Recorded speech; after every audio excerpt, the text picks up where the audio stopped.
बिस्मिल्लाहिर्रहमानिर्रहीम। अस्सलाम वालेकुम students, I am Tanveer Akram and you are watching Tanveer Akram academy. आज का हमारा जो लेसन होगा वो होगा फ्यूचर इंडेफिनिट टेंस।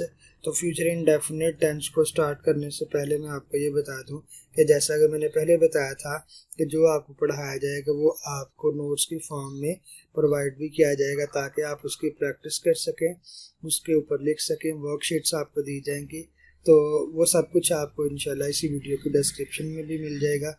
अपनी वीडियो को स्टार्ट करते हैं। सबसे पहले हम इसके आइडेंटिफिकेशन की तरफ जाएंगे। आइडेंटिफिकेशन को समझने से पहले मैंने राइट हैंड साइड के ऊपर कुछ सेंटेंसेस लिखे हुए हैं, जैसा कि वो स्कूल जाएगा, हम मैच खेलेंगे, वो कपड़े धोएगी, वगैरह वगैरह। तो अगर हम सेंटेंस को देखें तो पहले नंबर पर तो ये हमें जाहिर होगा कि यहाँ पर चूँकि नाम ही फ्यूचर इंडेफिनिट है तो बात होगी किसी ऐसे एक्शन की जो कि अभी परफॉर्म होना है या फ्यूचर में होना है।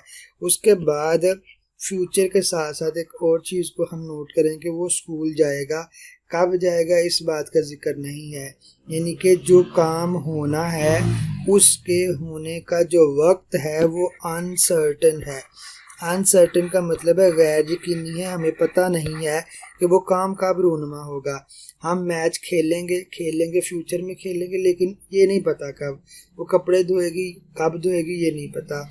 तो इसमें हम ये कंक्लूड कर सकते हैं कि इसकी आइडेंटिफिकेशन ये है कि इसमें कोई ऐसा काम जो के मुस्तकबिल यानी फ्यूचर मुस्तकबिल में रूनुमा होना हो, लेकिन उसके रूनुमा होने का वक्त मालूम नहीं है। कहने का मतलब ये है कि ऐसा टेंस है, ये इसको हम अनसर्टेन अपकमिंग इवेंट भी कहते हैं कि अनसर्टेन फ्यूचर के ऐसा फ्यूचर जिसमें कोई काम होना है लेकिन उसके कब होना है ये हमें नहीं पता है।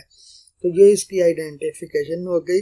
इसको मैं साथ साथ एक्सप्लेन भी कर देता हूँ, सेंटेंस की ट्रांसलेशन भी कर देता हूँ ताकि इसको समझने में आसान रहे।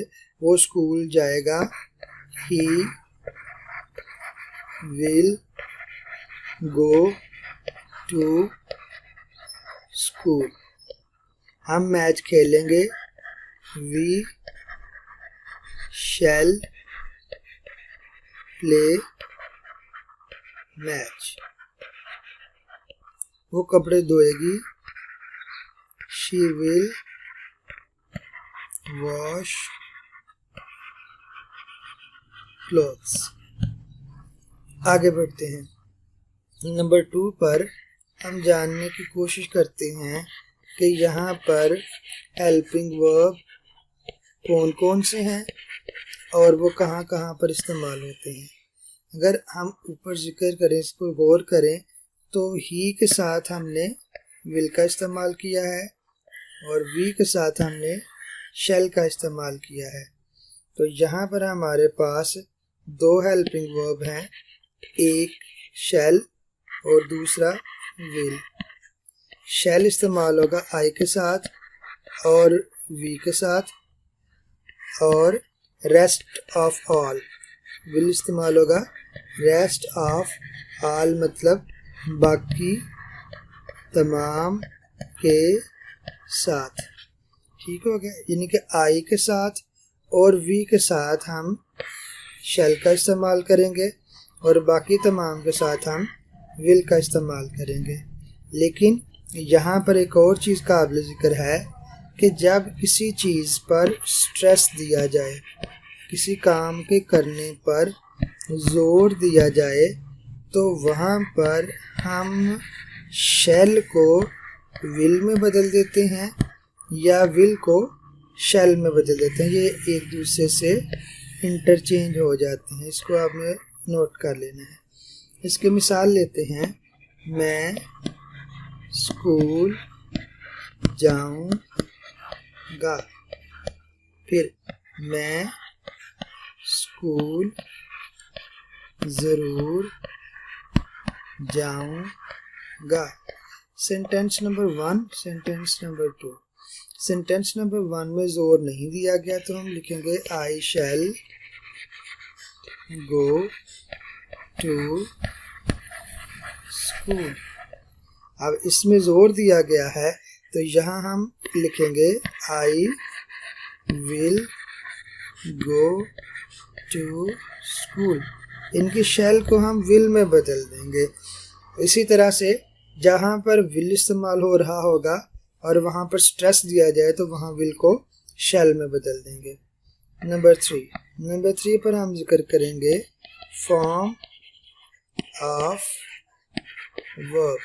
जैसा कि आपने ऊपर सेंटेंसेस में भी देख लिया है, यहाँ पर हम फर्स्ट फॉर्म इस्तेमाल करेंगे। फर्स्ट फॉर्म ऑफ वर्ब, जिसको हम अपनी सहूलत के लिए V1 भी कहते हैं। आगे बढ़ते हैं। आगे हमारा नंबर 4 पर आएगा फॉर्मूलाज। फॉर्मूलाज में सबसे पहले हम पॉजिटिव का जिक्र करेंगे। पॉजिटिव में सबसे पहले सब्जेक्ट की ट्रांसलेशन, उसके बाद शैल या विल, उसके बाद वर्ब की फर्स्ट फॉर्म और उसके बाद ऑब्जेक्ट। इस तरह से हम उसके बाद नेगेटिव का जिक्र करते हैं। तो नेगेटिव में सबसे पहले सब्जेक्ट, उसके बाद शैल या विल, उसके बाद नॉट, उसके बाद वर्ब की फर्स्ट फॉर्म और उसके बाद ऑब्जेक्ट। उसके बाद हम बात करते हैं इंट्रोगेटिव की। इंट्रोगेटिव सेंटेंसेस के लिए हम शैल को और विल को स्टार्ट पे ले आएंगे, उसके बाद सब्जेक्ट, उसके बाद वर्ब की फर्स्ट फॉर्म और उसके बाद ऑब्जेक्ट। उसके बाद हम बात करेंगे नेगेटिव इंट्रोगेटिव की।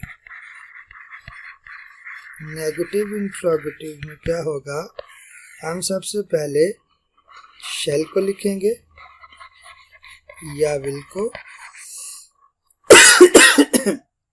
सॉरी, उसके बाद सब्जेक्ट, उसके बाद नॉट, उसके बाद वर्ब की फर्स्ट फॉर्म, उसके बाद ऑब्जेक्ट और उसके बाद क्वेश्चन मार्क और यहाँ पर भी क्वेश्चन मार्क। यहाँ पर हमारा टेंस मुकम्मल होता है। चलिए थोड़ी सी प्रैक्टिस करते हैं इसकी। प्रैक्टिस के लिए एक जुमला लेते हैं, वो मेहमानों का इस्तकबाल